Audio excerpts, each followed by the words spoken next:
পিঁপড়ে ও ঘুঘু। এক পিঁপড়ের খুব পিপাসা পেল।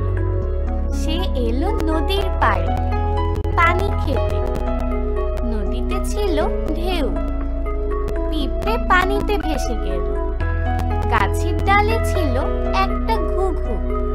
ভাবলো পিঁপড়েটাকে বাঁচায়। সে একটা পাতা ফেলে দিল পিঁপড়েটার সামনে। পিঁপড়ে সাঁতরে পাতার ওপরে উঠল। ঘুঘু পাতাটা ঠোঁটে তুলে ডাঙায় এনে রাখল। পিঁপড়ে প্রাণে বেঁচে গেল। ঘুঘু হলো তার বন্ধু। অনেক দিন পর এক শিকারী এলো নদীর পাড়ে। তার হাতে ছিল তীর ধনুক। সে গাছের উপর ঘুঘুটাকে দেখল।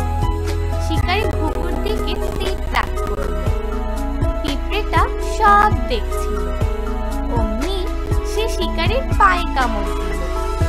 শিকারীর হাতের তীর নড়ে গেল। ঘুঘুটি হুড়ুৎ করে উড়ে গেল। বেঁচে গেল প্রাণ।